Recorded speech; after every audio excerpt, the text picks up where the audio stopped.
Totium divisum and fundamentum divisionis are terms used in logical division to refer to different aspects of the process. Totium divisum refers to the concept or subject that is being divided or analyzed. It is the whole that is being broken down into smaller parts or categories. For example, if we are analyzing the concept of art, then art is the totium divisum. Fundamentum divisionis refers to the principle or basis on which the division is made. It is the underlying characteristic or property that is used to distinguish between the various parts or categories into which the totium divisum is divided. For example, if we are dividing the concept of art based on its various forms, then the forms of art, painting, sculpture, music, etc., are the fundamentum divisionis. In logical division, the fundamentum divisionis is crucial because it determines the categories or groups into which the totium divisum is divided. It should be a characteristic or property that is relevant, meaningful, and useful for analyzing the subject at hand. If the fundamentum divisionis is poorly chosen, then the resulting analysis may be confusing or misleading. In addition to logical division, there are other processes of analysis that can be used to break down a concept or subject into smaller parts or categories. Here are some examples.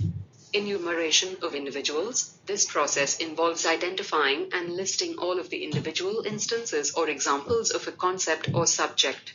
For example, if we were to use enumeration of individuals to analyze the concept of fruit, we would list all of the individual fruits we can think of, such as apples, bananas, oranges, strawberries, and so on. Physical division. This process involves dividing a concept or subject based on its physical properties or characteristics. For example, if we were to use physical division to analyze the concept of animals, we might divide them into categories based on their body type, such as mammals, birds, reptiles, and so on. Metaphysical division. This process involves dividing a concept or subject based on its metaphysical properties or characteristics. For example, if we were to use metaphysical division to analyze the concept of justice, we might divide it into categories based on different theories or philosophies of justice, such as utilitarianism, deontology, or virtue ethics. Verbal division. This process involves dividing a concept or subject based on its linguistic properties or characteristics. For example, if we were to use verbal division to analyze the concept of language, we might divide it into categories based on its different parts of speech, such as nouns, verbs, adjectives, and so on. Here, two different meanings of a particular word are stated. For example, two different meanings of watch guard and timepiece, alike by verbal definition. Division by dichotomy is a method of logical division that involves dividing a subject into two mutually exclusive and exhaustive categories or subcategories. This means that each item within the subject can be classified into one of two categories, and that these two categories together cover all possible items within the subject. The word dichotomy literally means a division into two parts. For example, when discussing the concept of justice, one could divide it into two dichotomous categories of distributive justice and retributive justice. Distributive justice is concerned with the fair distribution of goods and resources, while retributive justice is concerned with punishment for wrongdoing. Another example is dividing animals into vertebrates and invertebrates. Vertebrates have a backbone, while invertebrates do not. Division by dichotomy is a useful method of logical division because it simplifies complex subjects by breaking them down into two distinct and opposing parts. However, it can also be limiting because it does not allow for more nuanced or varied classifications of items within the subject. Rules of logical division. 1. Each distinct act of division must have, at a time, only one fundamentum divisionis, principle of division. We cannot use two principles. It will be fallacious. A division which proceeds on the basis of more than one principle is called cross-division. Example, cloth into cotton, silk, rayon, nylon and costly. There are two principles, viz. Kind of cloth and its price. 2. The subclasses into which a class is divided must be mutually exclusive. We cannot divide different principles into one class.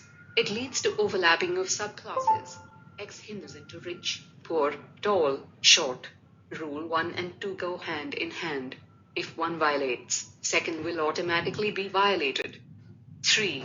The subclasses into which a class is divided must be coextensive with the class divided. This rule lays down that everything included in the denotation of a genus must belong to one of the species. The violation of this rule occurs in two conditions. 1. When some of the species belonging to the genus are omitted. 2. Narrow 2. When the division states a subclass which is not a species of the genus. 2. Wide. 4. If the division involves more than one step, it should proceed gradually and continuously from the highest genus to the lowest species. That is to say, the division must not take a leap. This rule is also expressed by saying diviso non faciat saltum, which means division must not take a leap. The purpose of this rule is to ensure that the intermediate classes are not omitted.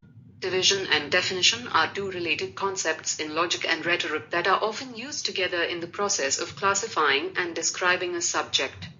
Division is the process of breaking a subject down into smaller, more manageable parts or categories. It involves identifying the main subcategories or types of things that fall within the larger subject and organizing them in a logical and coherent way. Definition, on the other hand, is the process of explaining the meaning of a term or concept. It involves identifying the essential characteristics or qualities of the term or concept and clarifying what it is and what it is not. When using division and definition together, one first divides the subject into its component parts and then defines each part in order to provide a clear and comprehensive understanding of the whole subject. For example, when discussing the subject of cars, one might first divide them into different types, such as sports cars, SUVs, and trucks. Then, for each type, one would provide a definition that explains its essential characteristics, such as size, shape, and intended use. The use of division and definition is an effective way to organize complex subjects and communicate information about them in a clear and concise manner. Don't forget to like, share, and subscribe. Law_with_Janway. Do join my Telegram channel for notes.